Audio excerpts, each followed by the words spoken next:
नमस्कार, बहुत स्वागत है आपका। महासंग्राम 2024 आप देख रहे हैं, मैं हूं रीनू। और आज बीजेपी में शामिल हो सकते हैं अशोक चव्हाण। जी हां, कांग्रेस को एक और बड़ा झटका कल ही लग चुका है। महाराष्ट्र के पूर्व सीएम ने कल दिया था इस्तीफा। कल कांग्रेस से अशोक चव्हाण ने इस्तीफा दे दिया था। दोपहर 12:30 बजे देवेंद्र फडणवीस की प्रेस कॉन्फ्रेंस में ऐलान संभव है। अशोक चव्हाण के बीजेपी में शामिल होने का ऐलान संभव है और ये अटकलें पहले से लगाई जा रही थी कि जल्दी अशोक चव्हाण बीजेपी में शामिल हो सकते हैं। उन्होंने कल ही इस्तीफा दिया है कांग्रेस से। और आप ये देखिए कि अशोक चव्हाण के बीजेपी में शामिल होने के बाद कांग्रेस को किस तरीके से नुकसान उठाना पड़ेगा। और क्योंकि इनके जो नजदीकी नेता हैं वो भी पार्टी का दामन छोड़ सकते हैं, यानी कि कांग्रेस पार्टी को छोड़ सकते हैं। और जाहिर सी बात है कि दिग्गज नेता हैं, पूर्व सीएम रह चुके हैं महाराष्ट्र के अशोक चव्हाण, जो कि अब बीजेपी में शामिल होने की अटकलें तेज हो गई हैं। और आज प्रेस कॉन्फ्रेंस के दौरान यह ऐलान किया जा सकता है कि अशोक चव्हाण अब बीजेपी में शामिल हो रहे हैं। महाराष्ट्र के पूर्व सीएम ने कल ही कांग्रेस से इस्तीफा दे दिया था। कल कांग्रेस से अशोक चव्हाण ने इस्तीफा दे दिया और उसके बाद सियासी हलचल तेज।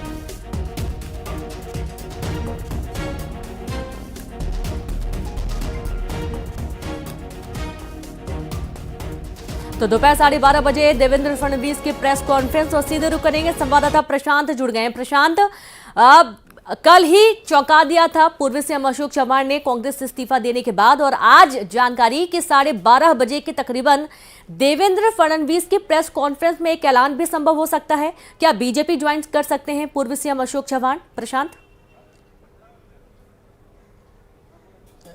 जी बिल्कुल, देखिए इस वक्त मैं बीजेपी दफ्तर के बाहर हूँ। आपको अगर तस्वीर दिखाऊं तो यहाँ पर आप तैयारियां देख सकते हैं। और जिस तरह से यहाँ पर आप देखिए जो मंच बनाया गया है, वहाँ पर जो बैनर लगाया है वहाँ पर साफ तौर पर लिखा है कि जाहिर पक्ष प्रवेश, यानी यहाँ पर आज बड़ा चेहरा जो है बीजेपी में शामिल होगा।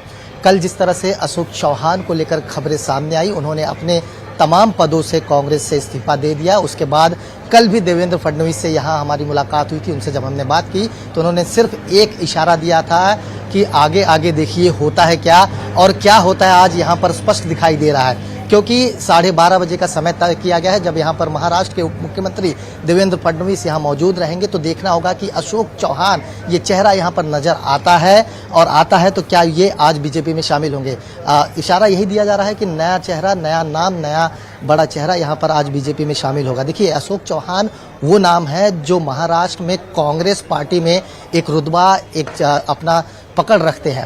मैं आपको बता दूं कि वो मुख्यमंत्री रहे हैं साल 2010 से 2012 तक। आदर्श घोटाला जब सामने आया था तो उसके चलते उन्हें अपने पद से, सीएम पद से उन्हें राजीनामा देना पड़ा था। लेकिन तब से लेकर के उन्होंने कांग्रेस में कई बड़ी गतिविधियों को अंजाम दिया था, पार्टी का कमान भी संभाला था। लेकिन देखिए कांग्रेस के लिए ये तीसरा बड़ा झटका कुछ महीनों में है। अगर थोड़ा सा पीछे मुड़कर देखें तो हमने देखा मिलिंद देवड़ा, उन्होंने जो है कांग्रेस छोड़ करके शिंदे गुट का दामन थामा, जो बीजेपी के साथ युति में है। और वहीं अभी हमने देखा कि पिछले दिनों बाबा सिद्दीकी कांग्रेस छोड़कर एनसीपी ज्वाइन किए अजीत दादा गुट को। यानी ये दो बड़े चेहरों के बाद अब अशोक चौहान, जो एक गद्दावर नेता है, महाराष्ट्र के कांग्रेस पार्टी से बिलोंग करते हैं और मुख्यमंत्री रह चुके हैं महाराष्ट्र के, तो ऐसे में अगर यहाँ पर आज पक्ष प्रवेश करते हैं तो बड़ा झटका कांग्रेस को माना जा रहा है। आगामी जो लोकसभा चुनाव होगी तो वो बड़ी चुनौती भरी जो है कांग्रेस के लिए होगी, क्योंकि महाराष्ट्र में 48 सीटें हैं लोकसभा। अगर पूर्व सीएम अशोक चव्हाण बीजेपी का दामन थामते तो जाहिर सी बात है कि उनके जितने भी करीबी बड़े नेता कांग्रेस पार्टी में हैं वो भी खिंच सकते हैं बीजेपी की तरफ, यानी कि कांग्रेस को और भी बड़े झटके लगने की अब कल्पना की जा रही है। देखिए अशोक चौहान का अगर सिर्फ बात किया जाए तो अकेला व्यक्ति नहीं है, उनके पीछे बहुत बड़ी संख्या में जो है कार्यकर्ता और बड़े चेहरे जो है उनके सपोर्ट में हैं।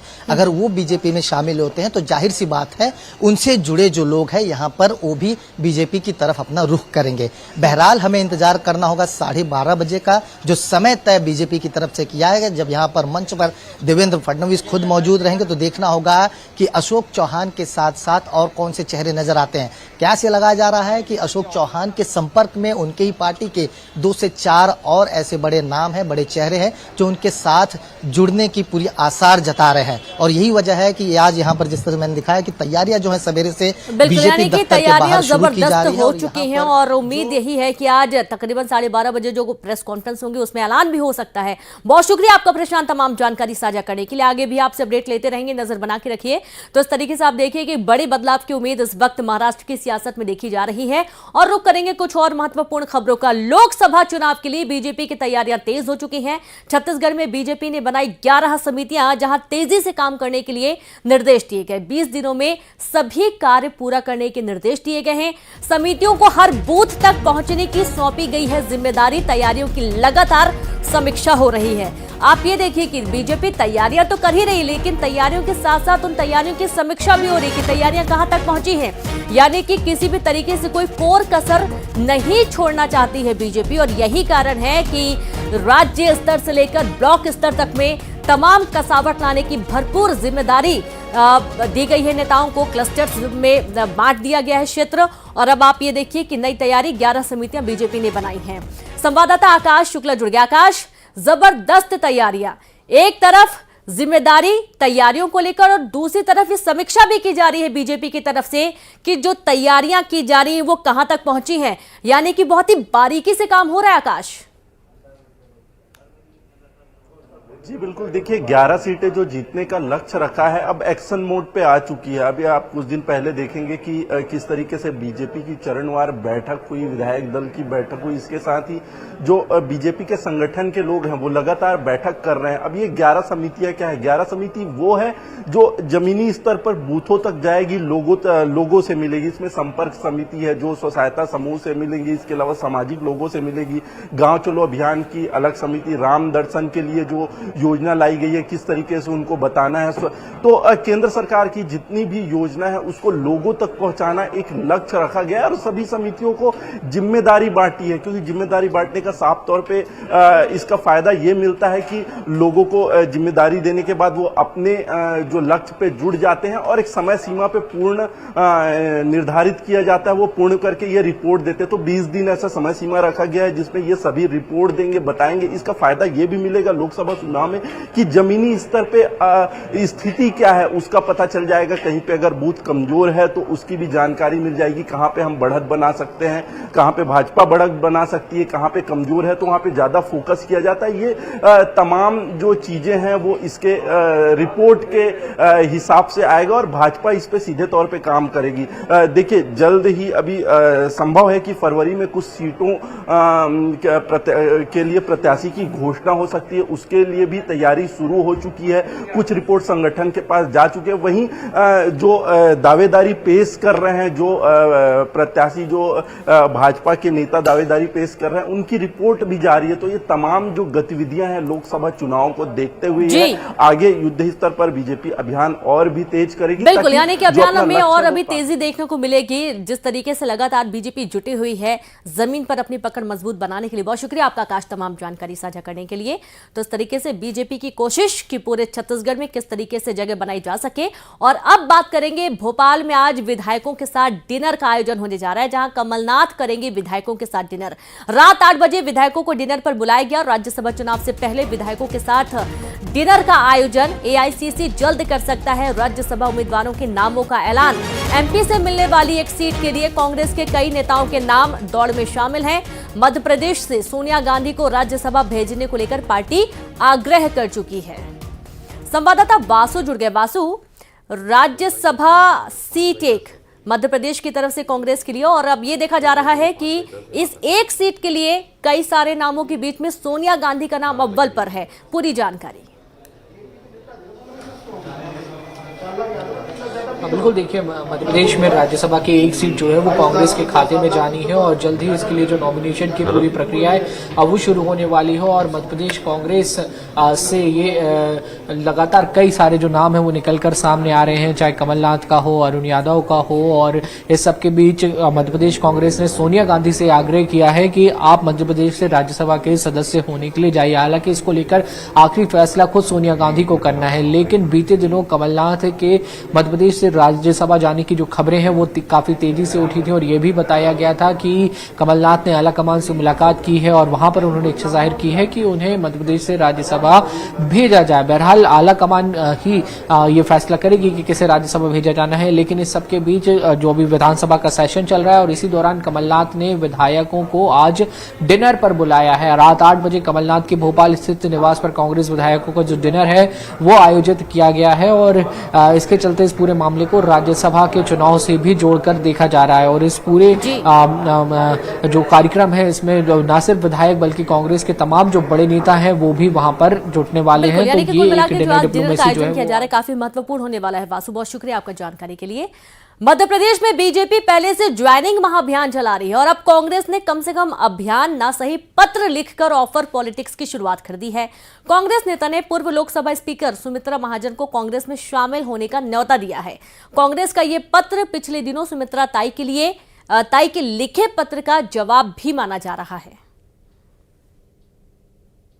मध्य प्रदेश में जारी लोकसभा चुनाव की तैयारी के बीच ऑफर पॉलिटिक्स तेज हो गई है। पूर्व लोकसभा स्पीकर सुमित्रा महाजन ने पहले कमलनाथ को पत्र लिखा था, बीजेपी में शामिल होने का न्योता दिया था। अब कांग्रेस ने सुमित्रा महाजन को पत्र लिखा है। कांग्रेस के टिकट पर लोकसभा चुनाव लड़ने का ऑफर भी दिया है। कांग्रेस के इस ऑफर को सुमित्रा महाजन के कमलनाथ को दिए गए ऑफर का जवाब कहा जा रहा है। अगर कमलनाथ का विकास में विश्वास हो तो जरूर मैं कहूँगी राम का आशीर्वाद लेके आओ, काम करो, काम के लिए आ जाओ। वो काम के लिए जो आना चाहता है वो हर कोई आ जाए। इस ऑफर पॉलिटिक्स पर मध्य प्रदेश के सियासी गलियारे में घमासान मचा हुआ है। कांग्रेस बीजेपी पर अपने नेताओं की अनदेखी का आरोप लगा रही है, तो दूसरी तरफ बीजेपी कांग्रेस की डूबती नाव से उतरकर विजयी रथ की सवारी करने का ऑफर दे रही है। तो हमने फिर सुमित्रा महाजन जी को एक पत्र लिखा है और हमने सुमित्रा महाजन जी को पत्र के माध्यम से कहा कि आज हम देश में देख रहे हैं कि लोकतंत्र की हत्या हो रही है। आप बहुत वरिष्ठ नेता हैं और सुमित्रा महाजन जी ऐसे पद पे रहे कि वो लोकतंत्र और संविधान को बहुत निकट से जानते हैं। उसी मांग को लेकर हमने सुमित्रा महाजन जी से मांग करी है कि आप स्वयं, कमलनाथ जी को आप बोल रहे हैं, हम कह रहे हैं, कांग्रेस जन कह रहे हैं कि आप स्वयं आए, जय श्री राम के नारे के साथ जय संविधान बचाओ नारा लेकर आप कांग्रेस पार्टी ज्वाइन करें। कांग्रेस आपको इंदौर से लोकसभा चुनाव लड़वाएगी। कांग्रेस के कुछ छुटभैये नेताओं ने आज एक पत्र लिखा है और उन्होंने कहा सुमित्रा महाजन जी कांग्रेस की प्रत्याशी बन जाए, इंदौर की लोकसभा का हम प्रत्याशी बनाने को तैयार है।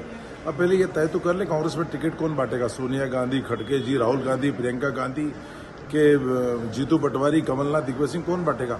अब क्या कांग्रेस अध्यक्ष भी छोड़ के अब इस तरह के छुटभैये कार्यकर्ता चिट्ठी लिख रहे हैं, प्रत्याशी बनाने की बात कर रहे हैं। क्या इनको अधिकार है किसी को प्रत्याशी बनाने का। ऑफर पॉलिटिक्स को लेकर सूबे की दोनों प्रमुख पार्टियों के बीच चल रही जुबानी जंग की ये तो शुरुआत भर है।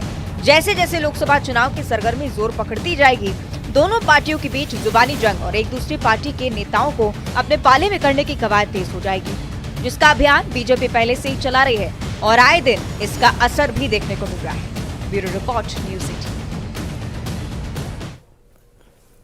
एक तरफ एमपी कांग्रेस ऑफर पॉलिटिक्स के जरिए कुनबा बढ़ाने की कवायद कर रही है, वहीं दूसरी तरफ बीजेपी का ज्वाइनिंग महाअभियान रोज कांग्रेस के किले में सेंध लगा रहा है और इसी कड़ी में एक बार फिर कांग्रेस नेता बीजेपी में शामिल हो गए। एक तरफ भोपाल में कुछ कांग्रेसी भाजपाई बने और इस बार विदिशा, टीकमगढ़ और बुंदेलखंड के कांग्रेसी भगवा में हुए।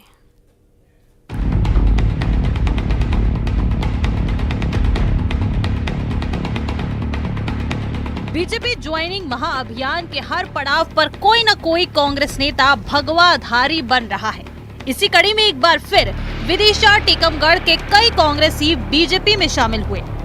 भोपाल में आयोजित एक कार्यक्रम में प्रदेश बीजेपी अध्यक्ष वी.डी. शर्मा ने इन्हें पार्टी में शामिल करवाया। बीजेपी ने जिन कांग्रेस नेताओं को पार्टी में शामिल किया उनमें विदिशा कांग्रेस जिला अध्यक्ष, टीकमगढ़ के पूर्व विधायक दिनेश अहिरवार और बुंदेलखंड कांग्रेस के बड़े नेता कैलाश द्विवेदी शामिल हैं। एक के बाद एक कांग्रेस छोड़ बीजेपी में शामिल होने वाले नेताओं को कांग्रेस अवसरवादी बता रही है। साथ ही बीजेपी पर दबाव बनाकर पार्टी में शामिल करने का आरोप भी लगा रही है। ये अविश्वास वाली बात नहीं है, ये दबाव वाली बात है। कहीं न कहीं भारतीय जनता पार्टी के नेताओं के द्वारा उन लोगों पर दबाव बनाया जा रहा है जो कमजोर कड़ी हैं। और कमजोर कड़ी वो होते हैं जो कहीं आर्थिक अनियमितताओं में या किसी व्यावसायिक गतिविधियों में जहां उनकी कमजोरी होती है उसको दबाने का प्रयास वो लोग करते हैं, उसका फायदा उठाते हैं। वही स्थिति चल रही है, वरना ऐसी कोई स्थिति नहीं है। बीजेपी का ज्वाइनिंग महाअभियान जैसे जैसे आगे बढ़ रहा है, उसी रफ्तार से कांग्रेस नेता बीजेपी में शामिल हो रहे हैं। दूसरी तरफ विधानसभा चुनाव में करारी हार के बाद कांग्रेस लोकसभा चुनाव में करामात की आस लगाए बैठी है, लेकिन जमीन पर पार्टी की कुछ खास कवायद नजर नहीं आती। Bureau report, news 18 Madhya Pradesh.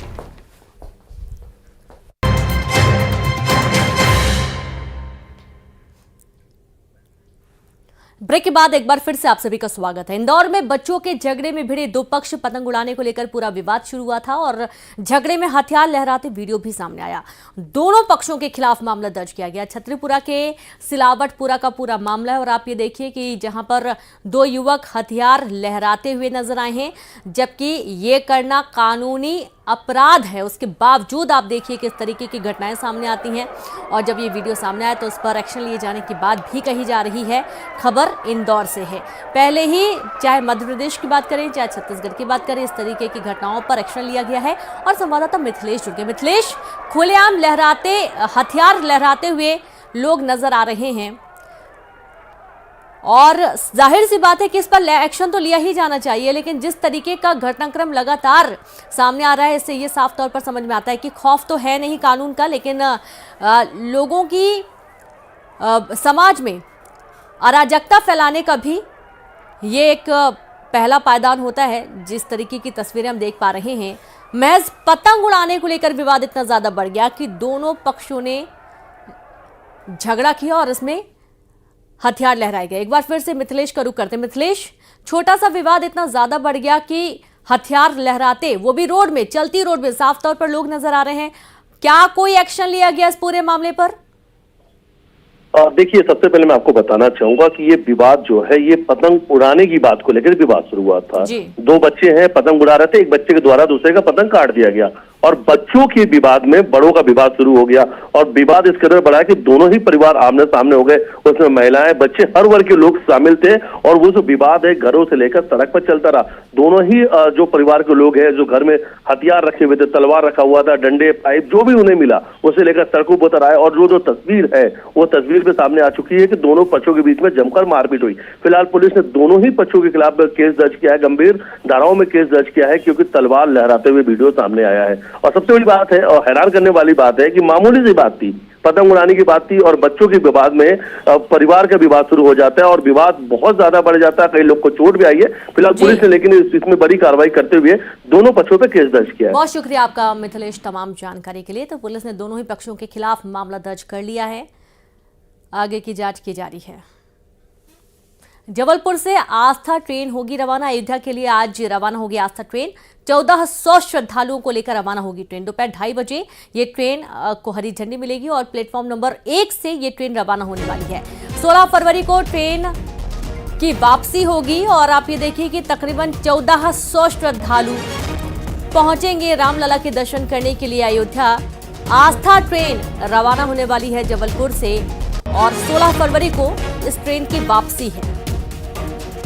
तो देखिए कि कई लोग इसमें शामिल हैं जो कि आस्था स्पेशल ट्रेन से पहुंचेंगे अयोध्या रामलला के दर्शन करने के लिए। जबलपुर से आस्था ट्रेन की रवानगी, 1400 श्रद्धालु इस ट्रेन में सवार होकर रामलला के दर्शन के लिए पहुंचने वाले हैं। दोपहर 2:30 बजे रवाना होगी ट्रेन। प्लेटफॉर्म नंबर 1 से ये ट्रेन रवाना होने वाली है। 16 फरवरी को ट्रेन की वापसी भी होगी।